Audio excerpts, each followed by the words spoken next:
Hi everyone, it's Rachael here at Walk the Talk Life, and welcome to episode number 28 of the Walk the Talk podcast.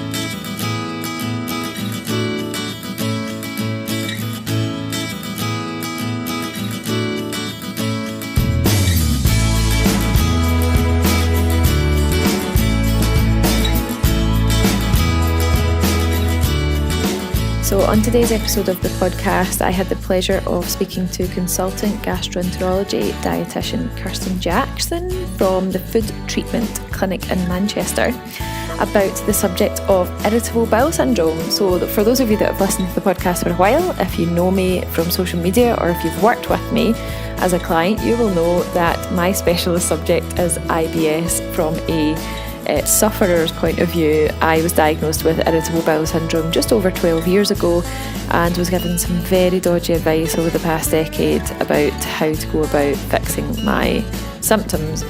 Thankfully I'm in a place now where I'm probably about 90% symptom free most of the time, but I know that that's not the case for the majority of people who are suffering with this condition. So I had the opportunity to speak to a specialist dietitian in this area, and that is where Kirsten comes in. And Kirsten has some really great advice for those of you out there who are looking for a solution to your IBS symptoms. So I really hope you enjoy this episode of the podcast, and if you do, please share it on social media for me, help me get the word out, and enjoy the episode. I will speak to you again at the end. So welcome, Kirsten, to the podcast. Thanks so much for agreeing to come on and do this little interview / chat with me. No, thank you for having me. I'm excited to be interviewed on this topic because I think it's so important for so many people, isn't it? Yeah, exactly. And it's something that I talk about all the time, like in my day-to-day life. And I know for a fact that there are loads of people listening to this that will be able to resonate with what we're about to speak about. So before we get into today's topic, and we're going to talk about IBS or Irritable Bowel Syndrome, we're also going to probably cover a few bits and pieces on gut health as well. Can you tell me a little bit about you, a little bit about your background and what exactly is it you do and how you got into doing it? I know that's quite a few different questions, but... Yeah. I'll try and narrow it down and not bore you all. Basically, I actually originally wanted to go into the army, weirdly, because I'm quite a girly girl, and as an army officer, and then for whatever reason it didn't turn out. Started to get interested in nutrition when it really kind of affected me personally, through actually a different condition called PCOS. And then it was really interesting just how much nutrition can affect medical conditions. I went to study dietetics at Hertfordshire Uni to become a dietitian, and then did the usual route where people go into the NHS, rotated through a couple of specialities, and at which time I then got diagnosed with celiac disease, which is, for those of you who don't know, it's an autoimmune condition where your body starts breaking down your gut when it comes into contact with gluten in the diet. So that got me interested in that kind of area, and I realised there wasn't really a service for people with digestive health within the NHS, because for anyone that has those symptoms, I'm sure, Rachel, you understand as well, It's quite intense, it affects your life, and you know, having one consultation every 3 months with no support in between is just not going to get you the results you need. So that's where I went on to set up my own clinic, the Food Treatment Clinic, and we do, you know, various things through that. So it could be like online or face-to-face, or even just writing, you know, free information online, which, you know, anybody can access, really. Mm-hmm. Yeah, sounds like a sort of similar pathway that you took, and you sort of wanted to help yourself, and then realised that the vast majority of people out there that have similar conditions are not getting the help that they need, and that's one of the things that I would really like to work on. You know, I'm trying to work on really hard, just to raise awareness of the fact that you don't actually have to live with these conditions, you know, the way that your doctor maybe has told you that you do. Because I was given such bad advice. Like, I was diagnosed with IBS about 13 years ago, and at the time there wasn't really as much, you know, that could be done then as there is now, I suppose, but I was told that I had to just learn to live with it, and that was it. And it was a downward spiral from there for me, mentally and physically. Just got worse and worse and worse. And I think it's amazing what you're doing with your clinic specifically there to treat people and to give them hope, to give people hope that there is life after IBS. Yeah, there is. I mean, I think in fairness, in the defence of doctors, because within any profession you get bad doctors and good doctors, the same with any profession, but they don't have any nutrition training. And, with IBS particularly, they do the test to make sure it's nothing else, but they don't actually have any tools to hand to then help their patients. So that's a little sort of in defence of the doctors sort of thing. But I get that. The problem is you should then have access, to a dietitian that can help you. Yeah, and so what sort of conditions do you treat in your clinic specifically? Yeah, so without being too crude, it's basically anything that affects your mouth to your backside. So that could be IBS is probably the most common condition we see because, as you know, like 1 in 10 people suffer with that condition. But also inflammatory bowel disease, things like post-surgery when people have had resections. It could be from bowel cancer. Just an example, pancreatic enzyme insufficiency. So when the pancreas isn't working properly, it's not able to break down certain foods. Also, food allergies is a massive one, and we know that even though there's lots of dodgy tests out there that are probably over-diagnosing people, which is a whole different ball game to go down. Been there. We know that food allergies are on the rise, and again, a lot of the food allergies we're seeing get misdiagnosed as IBS, or people are coming in with severe eczema.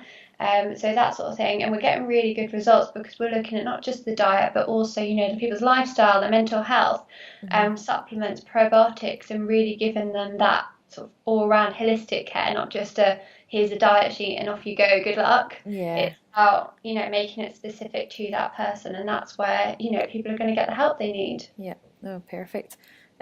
So I wanted to sort of surround this episode of the podcast around IBS because it is so prevalent in this world, in the world that we live in now, with the environment that we have as well. There's more and more people. I think the statistics are going up the way with the number of people that are being diagnosed with it.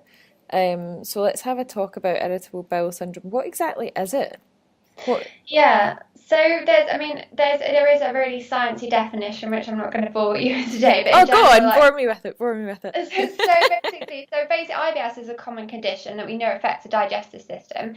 Symptoms that you're going to get are things like stomach cramps, bloating, diarrhea, constipation, and I think it's important to look at those symptoms as an individual because some people will get bloating and diarrhea, while other people will get mixed type, and the severity really ranges depending on person to person. So don't ever, if you're listening to this, think, oh, I probably haven't got IBS because my friend's symptoms are much worse than mine or different. But we don't really know what causes it. There's a few different things we know are linked to it. So things like genetics, gut, or called dysbiosis, which is when your bacteria is out of balance, food sensitivities, intolerances, stress. But it's essentially like having what we call hypersensitive gut, and your gut is very, very sensitive. So it's different to like a food allergy. There's no immune system being interaction there. There's no inflammation such as in celiac disease, but it is more like a hypersensitivity. So in a good way, you're not getting any long-term damage, but unfortunately, you're still having to live with those horrendous symptoms. So that's it, sort of in a nutshell, if it can be put in there as such. Yeah, and a lot of people that have been diagnosed with IBS possibly years and years ago at this sort of same time that I was, before there was more that could be done. I was told that I had to learn to live with it, and like my symptoms were so bad that it was getting to the point where even like leaving the house was difficult. So do you think that's true? Do you think there really is nothing that can be done long term? Do you think we have to learn to live with it? Yeah, so I'd say yes and no. I mean, what you had to go through was horrendous, and I'm sorry to hear that you weren't given any more support. But so for instance, we know there's no cure at the minute, unfortunately, for IBS. It is what we call a chronic condition, which means that, when you've got it, you do have it for life. It's nothing that can be absolutely cured, but we can do a lot to manage it. So it's all about, if looking at, going back to what I said before about what causes it, if you look at things like stress and anxiety, if we can break that cycle of becoming more stressed and having anxiety, which is going to worsen the gut through the gut-brain interaction, then that's going to improve symptoms. If we can look at food triggers and find out what's the trigger of the food, then you're not going to have those triggers going into your body anymore. And in our clinic, when we've looked at those things, we've managed to get a 91% rate of complete symptom control. Wow. So yeah, exactly. So yes, you can do something about it, but I would say I'd be really careful around that terminology that there's technically no cure, but you can definitely get your life back and a lot more control around it for sure. Okay, that sounds brilliant. I wish I had been told that a long time ago. I know, shame. So what sort of thing, so if someone is listening right now that is going through maybe a bad patch with IBS or flare up, or maybe they feel like I felt years and years ago, where I felt sort of left to my own devices and completely confused, and they're literally, when you Google how to cure IBS or how to fix IBS, or the amount of information, it's almost like putting a Google search in for how do I lose weight, like it comes out with the exact same number of search results, and it's like, where do you start? Like, where do you start? Like, is there a range of things or tips that you could give to someone that's maybe been diagnosed and left to their own devices? Like, what would you say would be the first port of call? Like, okay, you don't have to live with this, but here are a few things that you could possibly do as a sort of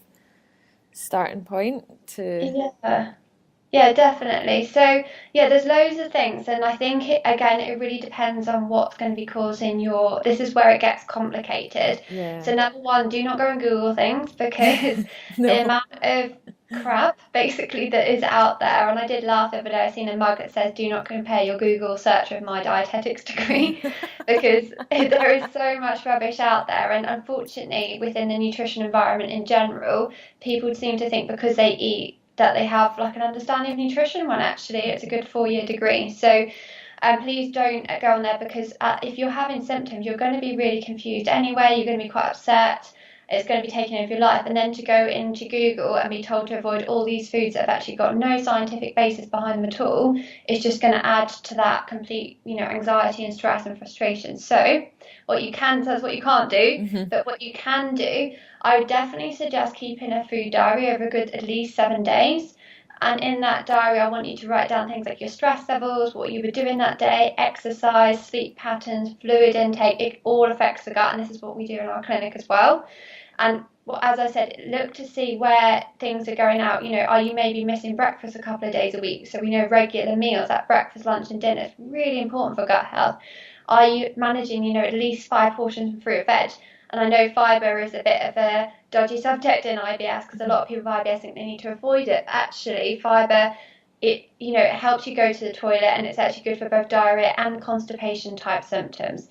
Fluid intake, are you drinking 5 cups of coffee before you get to 10 o'clock in the morning? That's going to irritate your gut, and it's things like that people don't realise, and it might even be that you're not doing one thing a lot, but just a combination of little things, and because you're not targeting any of them over the space of 7 days, you're going to be getting those symptoms. So we have clients even that they follow all our advice Monday to Friday, and then on Saturday and Sunday they get up midday because they're hungover, because they go out Friday and Saturday night, eat loads of fatty food, no fibre, no fluid, and they get no symptom relief whatsoever, because your gut wants that routine. So whatever you're doing, it has to be every single day. So as we said, start with a food diary, then you can pinpoint what it is that you're maybe missing out on doing, and then write a little plan of action going forward and make it realistic. So if you are someone that has no fruit and vegetables, for you to go to 5 a day is not going to happen. You need to sort of make it gradual, and equally it's probably not a good idea to go from nothing to a lot of fruit and veg. Yeah, I think that would irritate even a normal person's gut to do that. Exactly. And even with fluid, we'd never recommend going from, say you're someone that drinks a litre a day to 3 litres. That's not going to be good. And again, with caffeine, if you cut caffeine out completely and you drink a lot of caffeine, you're going to get massive headaches. So it's not going to last too long. Be realistic with your little goals. And the final thing I would say is have a little look at probiotics. So there's 3 that we know that work in IBS. So there's Alpha-X, Simprove, BSL-3, and they're all available online or in supermarkets. But what I would say is supermarkets, in Boots and other stores like that. But what I would suggest is trying it for 1 month. If you don't get any symptom relief, change to a different probiotic, because when we look at the study, some people seem to have great reactions and others don't. Mm-hmm. So there's no point in continuing on with it for months on end, just in the hope that, it's going to help. With that one. And recently BioCult have just produced a new study showing that they've got great results with IBS type D, which is your diarrhea type. Mm-hmm. Oh, okay. And obviously if you've got access to your dietitian, yeah, exactly. FODMAP diet.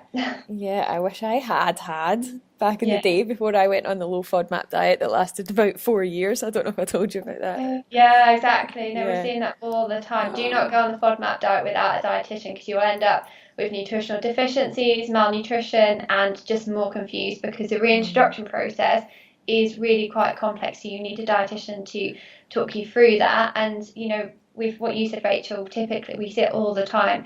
Doctors give you a printout with the FODMAP diet from Google search, God knows who's written it, and they follow it. And actually we know even in that 4 weeks, which is what we normally recommend the FODMAP diet to be followed for, that your gut bacteria levels drop.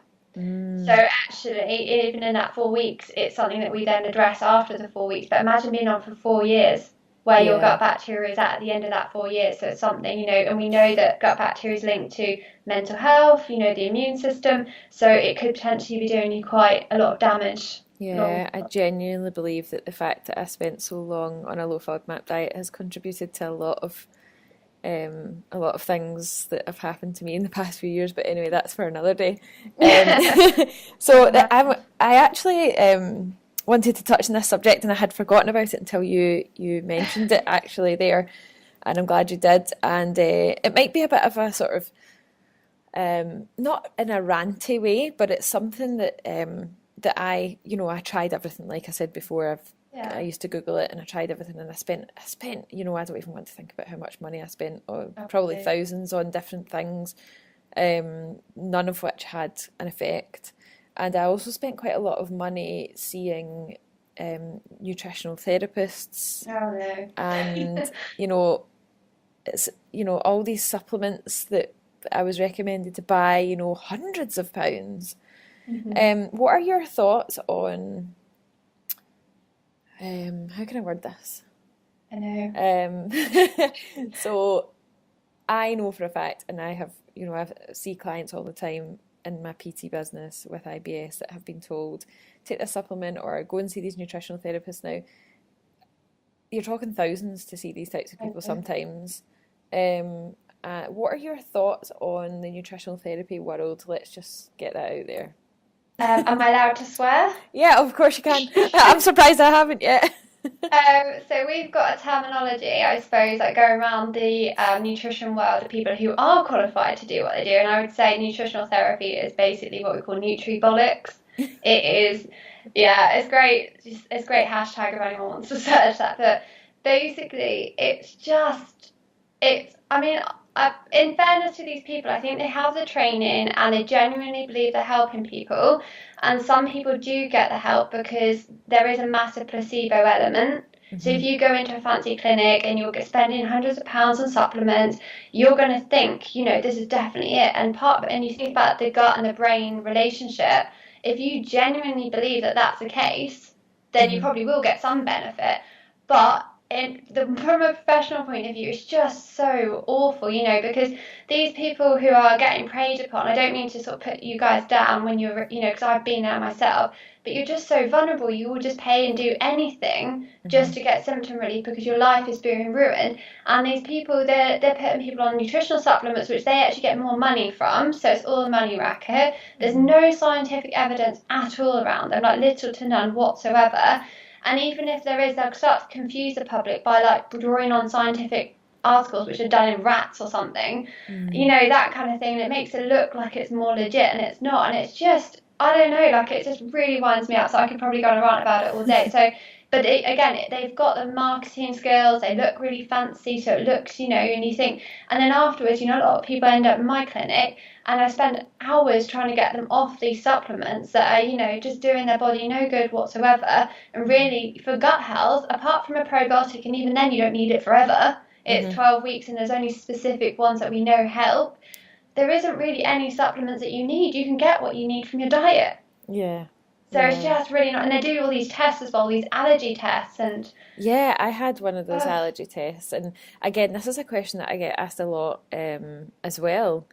People come to me with IBS questions because I'm quite public about how bad that I suffered with it. So I think a lot of people just assume that I can also help them. But and one of the questions is, should I have a food allergy test? And it tends to be these sort of finger prick ones that you do at home. And I did this years ago. My dad paid for me to do it. I think he was at his wit's end with me as well at the time. And it came back with like I was intolerant to so many foods. And I thought, well, I'll just cut them all out. And I cut them all out, and I kid you not, I lost so much weight. I looked ill because there was just nothing left for me to eat. I just thought, well, what's the point in me actually eating? So I think that's another thing that can be really quite, detrimental to someone's IBS recovery as well. Because is there any research that says these things are, if it comes back, told me I was intolerant to tuna, pork, yeast, dairy, cashew nuts, which is like one of my favourite things, and I can eat them and I'm fine. So is there any? No, not at all. Like, if just to put it into context, this is why, trusting a dietitian is, I'm not just trying to get, involved business, by the way, by saying that, but they're the only nutritional professionals that are regulated. So everything we say and do has to be on science. For instance, how I mentioned probiotics earlier and I had to give you several brands. I can't be seen to be making money or something and just promoting a brand. And that's the difference with these people. They're not regulated. So if I did one of those allergy tests and I was selling it, I'd get struck off. Right, okay, wow. So exactly, because there's no science behind them. So just in terms of allergies, how allergies work, there's two types of allergies. There's what we call non-IgE mediated. And there's IgE mediated, and IgE mediated is where you get your anaphylaxis. So things like nut allergies, that would be, and typically they're in children. It's very, very. I've never known any adult to be diagnosed with a new one of those. Now the other type, the non-IgE mediated, there are no tests for. Right. Okay. So the only way to test for, so you can do tests till you're blue in the face, but there's nothing, and even the ones where they do a blood test and things like that, there is no correlation with an actual allergy. So the only way to test for them would be to see a specialist dietitian, go through a process of what we call elimination diet, which again, please don't Google it because it's literally nowhere online anyway to be the real one. And then you would reintroduce one at a time in quite a specific order so that you can find out what is actually causing your problem. And this is where they often get misdiagnosed as IBS, because if you imagine you have your test at the GP, they make sure you're not celiac or have inflammatory bowel disease, everything negative, you get your IBS diagnosis, and actually you have a food allergy. So that's what we're seeing a lot of in clinic at the minute, but there's no test for it. Okay, I'm glad we cleared that up, because that's another thing I tried. Sorry, I'm laughing at myself now, but like having this conversation with you this morning has actually just reminded me of so many things that I tried, and I'm so glad I can laugh at it now, but at the time it wasn't really very funny. No. So what was I going to say? Okay, so another question, and it's about doctors again. So if anyone's, if people are suffering with IBS and feel like there's no way forward, they feel like perhaps they're not getting the help they need from their GP. I've moved around a lot, so I've seen a lot of different GPs, and I know there are, some that are better than others. And like you say, they don't have the right sort of education on nutrition that they probably could or should or need. So, in their defence. But what advice would you give to someone that feels like they're no further forward after seeing their GP? I have my own advice. I would say, like, you need to push and ask for a referral. But what advice would you give to someone that's really struggling in that department, that needs more professional help? Yeah, so just make sure your GP has done those tests. They should be doing them. It's like on the guidelines for it. So if you've got any digestive problems, you should be getting what they call, if you look up NICE, NICE in capitals, it will tell you what tests you need, but the GP should be doing some blood tests. But after that point, then when you've got your diagnosis, you need to be seeing a dietitian. So So not all GPs at the minute have access to referring to dietitians, which I actually only found out the other day. So what I would suggest people do is find out whether that's the case or not. So push for a referral, because by all means, if you can get one on the NHS, and why not? The other option is there's freelance dietitians where you can go on and you can search for a dietitian in your area, see who's qualified. I would suggest going to someone who specialises in it, because it is still quite a complex area. And then I would look at paying, because I know that it is a lot of money, especially when you've maybe already paid so much with all these supplements and allergy tests potentially. But it's going to get you the actual help you need. It's based on science, it's trustworthy. And then in terms of other things you can look down is hypnotherapy. So we know that clinical hypnotherapy works, and that's another way to go down. Or look at, as I said, try a probiotic. We know that those work. And the other thing is I actually offer on my website a free course. So you can get through that basic things of looking at your food diet. It talks you through all of that. And you basically just pop your email address in, and it talks you through all of that, and that could get you some quite instant relief. A lot of people we see, that's all they need. That bit held accountable. And then other than that, you really just need to see a dietitian. Unfortunately, I know it's not as easy and accessible, but you can see them, whether it's privately or whether it's through your GP. Get yourself to a dietitian ASAP. Yeah, I think that's such good advice, because like you say, getting private care from a dietitian or special dietitian is probably going to be an expensive route, but I know from personal experience the amount of money that I have spent trying to rectify the situation that I have is unreal. And if someone had just told me this 10-12 years ago, and I also know that my symptoms are so bad that it wouldn't matter, financial cost wouldn't have even come into it. The cost of my health was much greater. So I think that's brilliant, really good advice, good advice, because there's just so much stuff out there, and it's like, oh God, trying to wade through it all is unbelievable. But just going back to the cost though, I know this sounds silly, but it won't be as much as what people think. Most dietitians will offer a free phone call anyway, so it's worth having a chat with them. And then just to have a little look, I would maybe do like an exercise, which is what I do with other elements of people's lives, is sit and write down, if you could get, that magic pill of like you have IBS symptom control, what your triggers are, what is that worth to you? How much money do you spend going out, on clothes, on your mobile phone, etc.? How much money is it worth to you to have that symptom relief? But as I said, most dietitians will talk to you for free anyway. So just get on the phone to them and get the ball rolling. Fab. Thank you so much. I think it's been really, really good to cover this subject, because it's like quite taboo as well.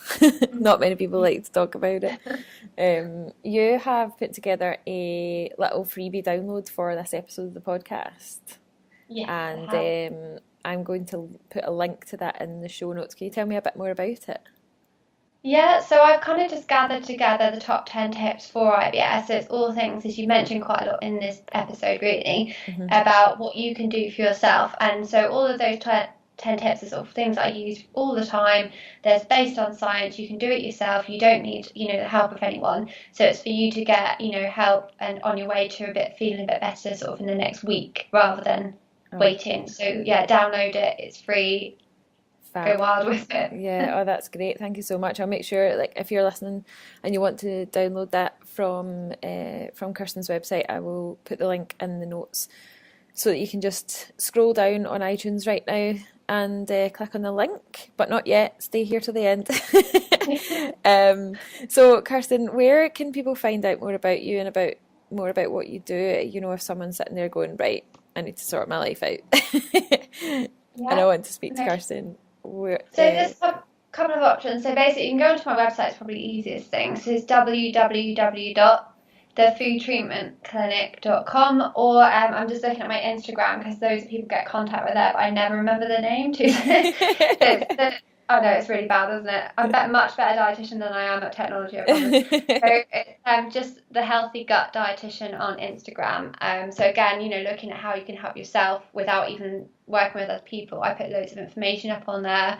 We do videos and Q&As and stuff. So, for anyone that's interested, it's a good thing to follow. Yeah, that's brilliant. Definitely. I'll put all of those links in the show notes, and if anyone wants to get in touch with you, then they can. Thank you so much for your time this morning. Thank you for having me. It's been great.